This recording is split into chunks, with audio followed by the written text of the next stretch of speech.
Assalamualaikum warahmatullahi wabarakatuh. Salam sejahtera untuk kita semuanya, teman-teman psikologi yang saya hormati dan berbahagia.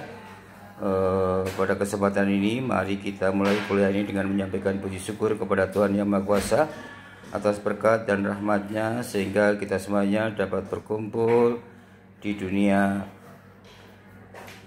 maya ini dalam keadaan sehat walafiat. Mudah-mudahan dengan terus kita bersyukur kepada Tuhan Yang Maha Kuasa, Tuhan akan memberikan kita banyak kebaikan dan keberuntungan daripada ketidakbaikannya. Amin ya rabbal alamin. Yang kedua, kita doakan teman-teman kita yang tidak bisa hadir karena berhalangan sakit atau halangan-halangan lain yang tidak bisa ditinggalkan. Mudah-mudahan Tuhan segera menolongnya dan bisa berkumpul kembali bersama kita semuanya. Teman-teman psikologi yang berbahagia, pada kesempatan ini saya hanya akan menjelaskan pikiran-pikiran singkat tentang manusia dari seorang filosof sekaligus ahli psikologi, yaitu Sigmund Freud, yang pandangan-pandangannya sangat Eropa sentris meskipun dia adalah orang Yahudi Austria, tetapi pikiran-pikirannya tidak sekedar religius tapi juga sangat Eropa sentris gitu ya. Pandangan-pandangannya tentu berbeda dengan Abraham Maslow yang Amerika sentris gitu. Kalau Eropa sentris itu memang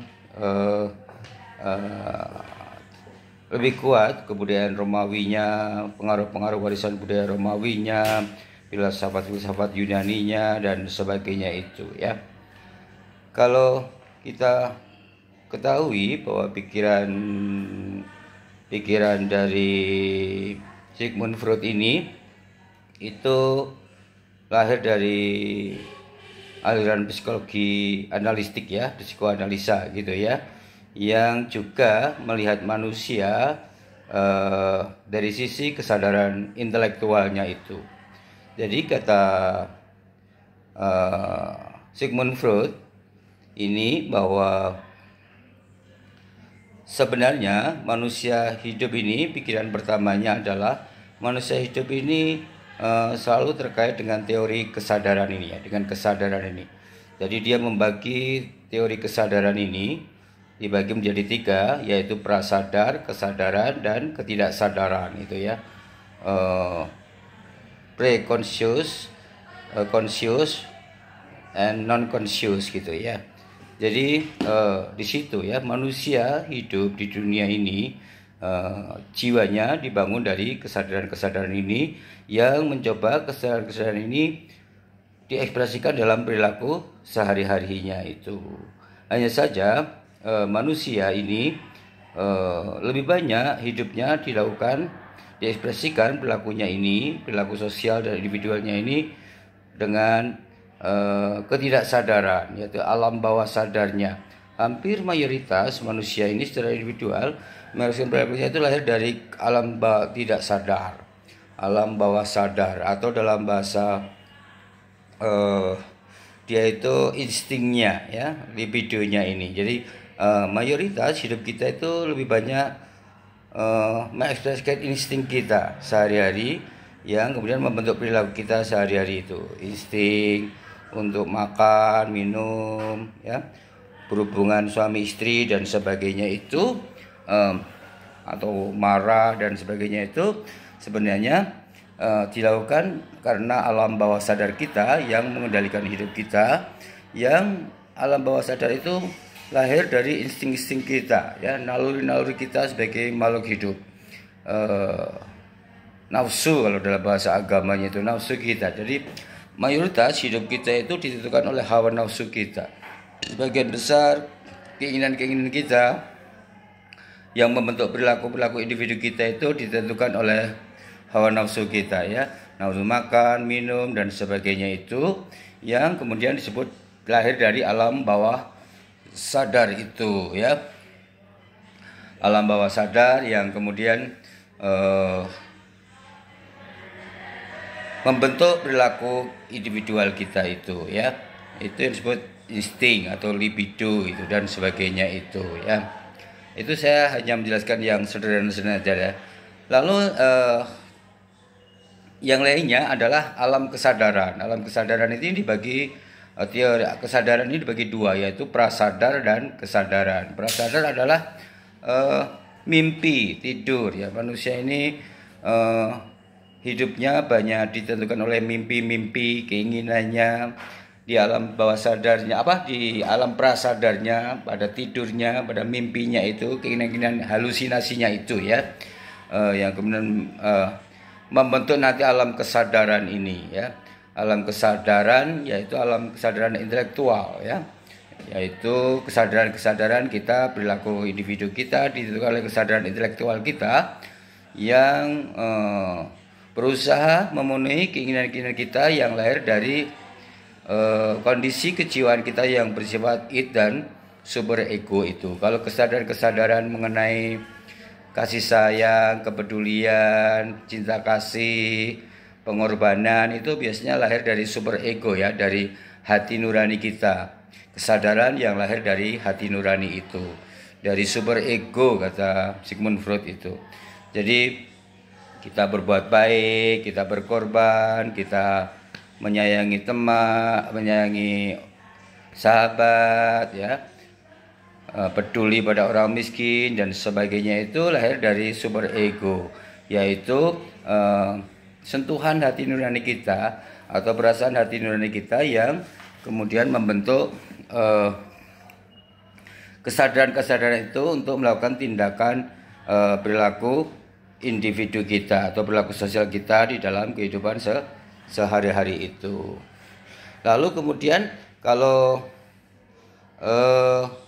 kesadaran kita dipengaruhi oleh ego itu ya, intelektual murni, intelektual yang berbasis pada rasionalitas, yaitu pada id ini berorientasi pada rasio itu biasanya bertumbuh pada id, yaitu kepentingan individu, kepentingan diri sendiri. Kita ingin senang, kita ingin sukses, kita ingin kaya, kita ingin jadi orang hebat dan sebagainya itu, kita ingin kerja keras dan sebagainya, itu lahir dari kesadaran yang dialami oleh id ya, kesadaran intelektual ego yang lahir dari, karena intelektual itu sifatnya egoistik, yaitu maka kesadaran itu bertumbuh pada kepentingan individu itu ya. Nah, dari sini kita bisa mengetahui bahwa kondisi kejiwaan manusia ini memang di dalam perilaku individunya ditentukan oleh 3 kekuatan jiwa kita, yaitu id, ego dan super ego ya. Id, ego dan super ego. Kalau id itu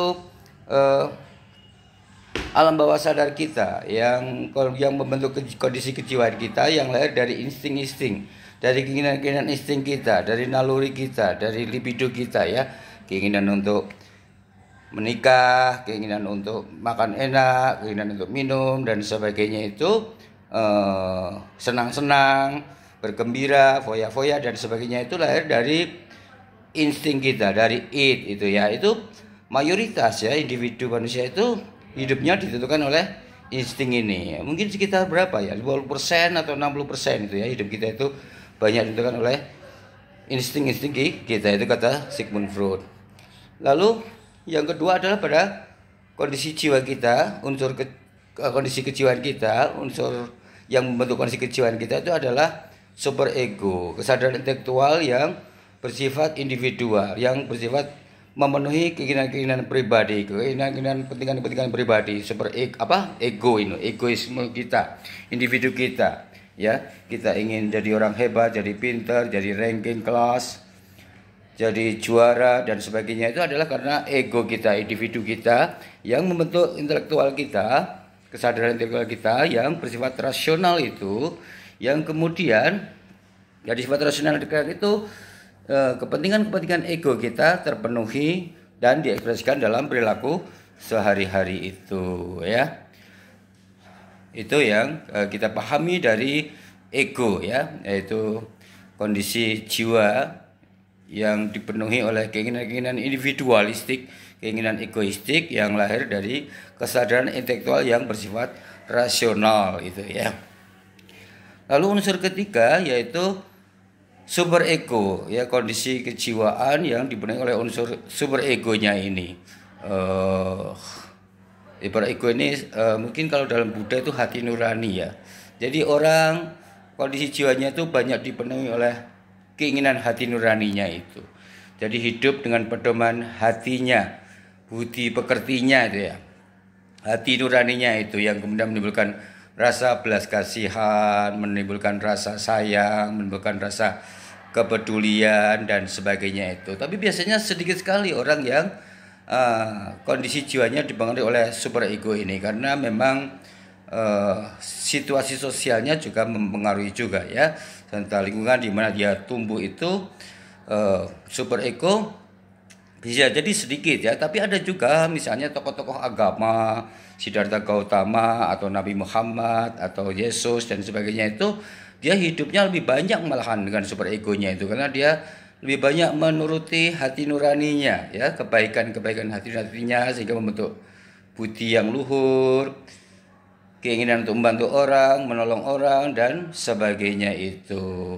Saya kira itu saja yang bisa saya sampaikan ya teman-teman semuanya. Penjelasan saya ini singkat saja, nanti bisa dikembangkan sendiri dengan membaca buku-bukunya Sigmund Freud, dari buku maupun dari internet. Terima kasih. Kurang lebihnya maaf. Wassalamualaikum warahmatullahi wabarakatuh.